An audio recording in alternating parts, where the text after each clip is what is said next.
Hey everybody, this is Rudy Sarzo with the Dash Podcast, and my guest today is the one and only Tanya O'Callaghan. Hey, thank you for saying my name correctly with the A. Now Tanya, I don't know, if you have been to a Dee Snider show lately, you would have seen Tanya playing the bass. And you know that you're actually my first bass player in the podcast. Oh, wow. Yeah. I feel so honored. Yeah, and I am so glad that it's you that you actually you accepted my invitation to come on the podcast, because I feel that we have a lot in common. Of course. You know, for example, you came to Los Angeles from a foreign country. Mm-hmm. I came to LA from a foreign country, Miami. Yes. You've been to Miami. Absolutely. It's a foreign country. It's a foreign country down there. You know, and in addition to being an excellent musician, you're one of those musicians that actually pays attention to their image, to their performance, you know. And actually, I'll never forget the first time I saw you was at the MS. Oh, Rock for MS. Rock for MS. And you came on, and I kept thinking, where did she park her dragon? Because you look like a goddess from Game of Thrones, you know, and then you start playing and I'm going, oh my God, this is incredible. Not only is she looks wonderful on stage, she's got this unique look about her, but she's badass musician too. And then I thought, you know what? I'm just glad that I've been doing this for a long time, because competition just got tougher. You know, my dragon might blow some people out of the way, right?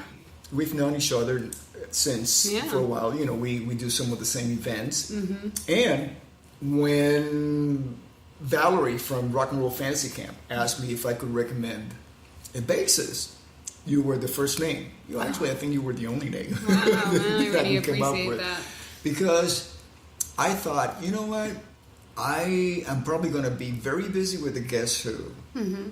And I needed somebody to basically bring into Rock and Roll Fantasy Camp what I, energy-wise, spiritually, what I feel that I bring to it. So I said, you know, Tanya's definitely the person that I trust with that positive energy that you bring. And how do you like it so far? I think it's awesome. It's really something different, because we do, you know, we gig, we tour, we do all this studio work, but it's a really unusual and positive weekend. It's intense, it's a lot of hours, it's a lot of personalities, but there's nothing quite like what you get back out of it, because it's more than just going in and teaching, as you know.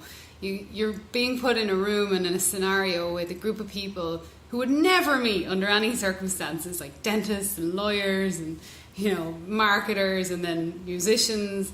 And it's this beautiful human experiment. Like, I think that's what I get from it. Like, you get to know people that you would never cross paths with in general, and it really brings everybody back down to just being good people and having fun with music. And to see your groups get so excited doing what we do for a living, so we sometimes maybe take for granted that, like, it's our normal life to get to play with all these, you know, big names for them.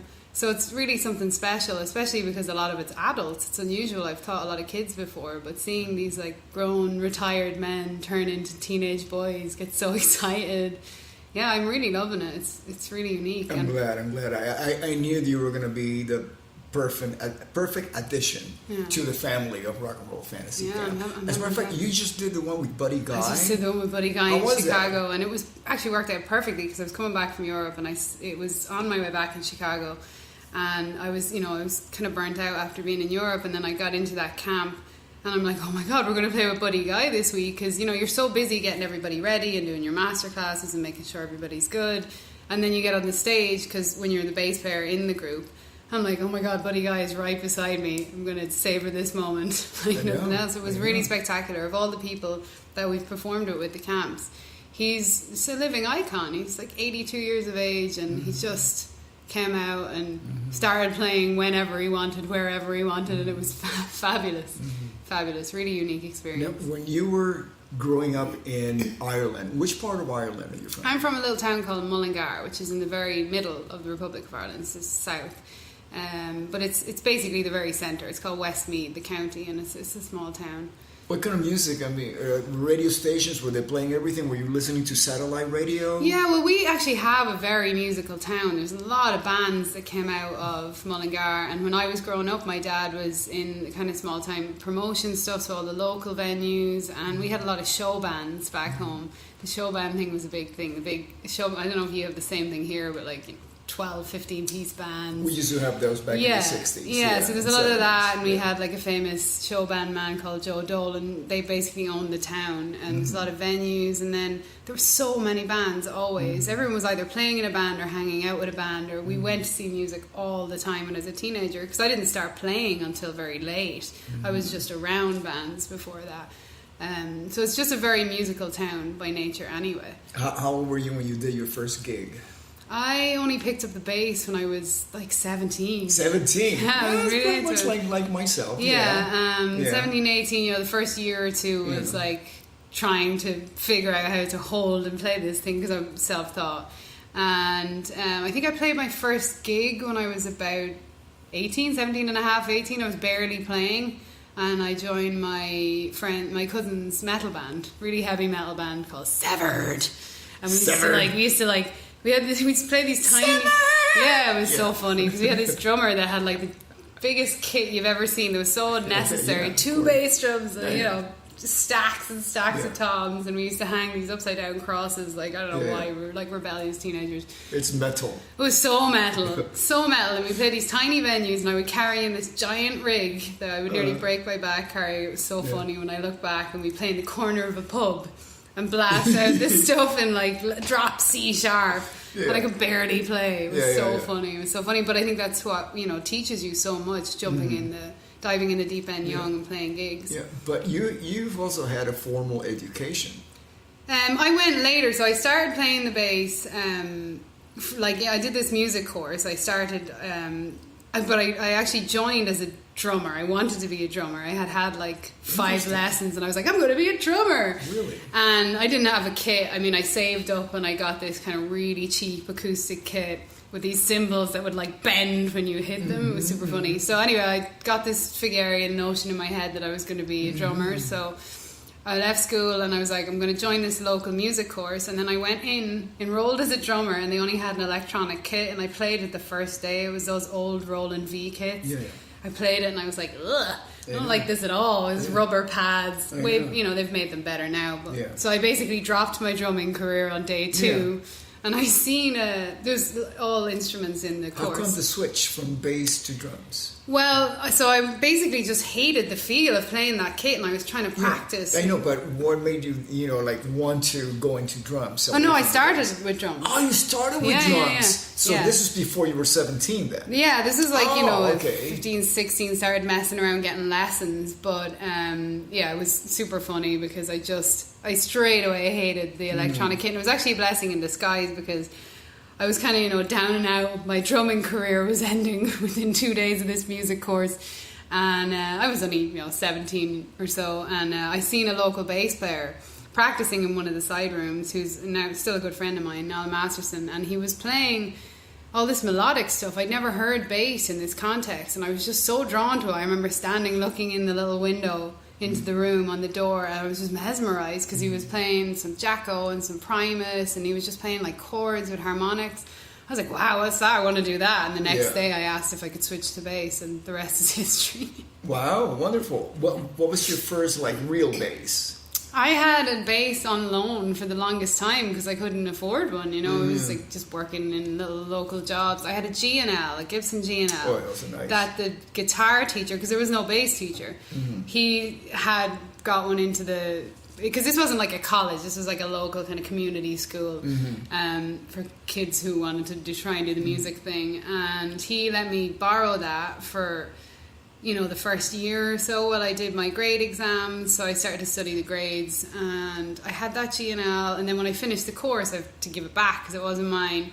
And then I had a loan of a couple of basses of a friend of mine who passed a few years ago, another local bass player who used to loan me his basses here and there. And then eventually I got a Music Man sub, which was my first bass I ever owned. Music Man? The sub, the SUV, they discontinued them. Great bass. I used to play a Music Man Sabre, the one with the 2 pickups with Ozzy. As a matter of fact, I bought it because then they didn't want me to go on the road with just one bass. I had a Fender Jazz 67 that I bought in 67. Wow. And it was stolen. The Music Man was stolen in the studio. I was doing some recording at Pasha, and I went to open up the case. The case was there, but the bass had disappeared. Oh, no. I know, it's so sad. Oh, maybe it'll show up in the future. I know exactly where each dent would be. You would know it. Yeah, I would know it because I used to wear these wrist that braces. would knock off it. Right, and they had little studs, of course, And I used to beat on the horn of the bass, and they make indentations. Wow.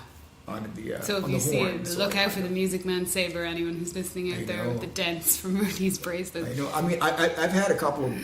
Actually, I had that one stolen, and then I had two PV Siriuses stolen in Valencia, Spain, out of the tour bus. It was parked in front of the hotel, and they came in and I had them in a double gig bag. So you just grab one gig bag, 2 bases gone. Yeah, it's heartbreaking when that happens. Oh my God, yeah, it's like losing a limb. Heartbreaking. I still have that stuff. Yeah, so that the remaining of that tour, I just used rental bases. Right, and it's never the same. It never feels the same. It was never. I mean, once in a while, you find one, you go, "Oh my God, what a great bass!" And then you can buy it because the guy who rented out, that's his baby, and the next town will be like a piece of crap instrument. It was awful. It was awful, but having equipment stolen and. So going back to your sub, so you play that. I still have it. It hangs on my wall You in do? my parents' house. How wonderful is that? If you look at the back of the neck of it, it's so funny because it's completely eroded. All the paint from playing. I'll never get rid of that bass. Never get rid of it. It was a spectacular bass that I had for ages, and I really loved it. Now, as obviously a mature musician and that, and I understanding gear a bit more, I play it, and I'm kind of like, wow. Yeah. But I brought that with me to the States the first time, and I recorded the first album I was ever on over here. With that, and when I look back, I'm like, oh my God, why did I use that? What year was that you recorded your first record? 2008?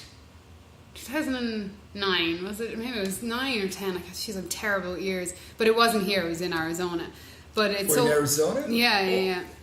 So what year was that again? Was it 2000? It must have been 2009. 2009. Yeah, because I came out here 10 years ago. that one time, basically. Yeah, because I would have been... Yeah, it would have been 2009. Maybe cusping on 2010, late that year. And yeah, I came over to Arizona just for like 2 weeks to do this record with Maynard Keenan from Tool and Perfect Circle. So he has this other project called Pussifer where he had a lot of guests. Yeah. So you played with Pussifer? I played on 2 of the early EPs. Oh my God, that's wonderful. I co-wrote 2 songs. Who else did you play with? Well, when I went over, it was me and a guy called Joshua Eustace, who was in Telephone Tel Aviv. It was kind of like this DJ, almost like Massive Attack kind of. He was producing, so it was myself, him and Maynard in Arizona writing together. And then there was a bunch of Jeff Friedel came in on drums, and a bunch of different people come in after. He did it in like staggered guess, but that was really like whoa for me, because I was only playing a couple of years and I grew up a huge fan of his, and it was like, holy shit, he's like in front of me and I'm recording the record now. So that was super surreal, but that's what gave me the kind of fire to be like, okay, there's something in this. What was the connection between you and him? I met them I was touring in the UK with my little band, and I was going, myself and my friends used to go to every single gig there was. We'd go over to the UK the whole time, and we'd go to all the European festivals. So I went to see Tool in Glasgow, and one of the crew were a friend of mine, so I was kind of talking to them before, and then we were standing talking after, and I got talking to Danny, the drummer, Danny Carey, and at the time I had this new obsession with Indian conical rhythms, so I was talking to him about that, just music geek stuff, and then I started talking to Maynard, who was there, and we were talking about being a musician, blah blah blah, and I guess it was right when he was starting to invite people, and I don't know why, but just on a whim, he said, "You want to be a guest on my record?" And I was like, "Yeah, I'll see what I'm doing," Absolutely. Yeah. So he gave me his business card, and nothing happened for, God, almost a year. Wow. The guts of that year. I went home with this whole like, oh my God, Maynard Keenan just asked me to play on a song. And then I think it was, over half a year anyway, It's at least 7 or 8 months, and then eventually I got an email saying, do you want to come to Arizona and play on the record?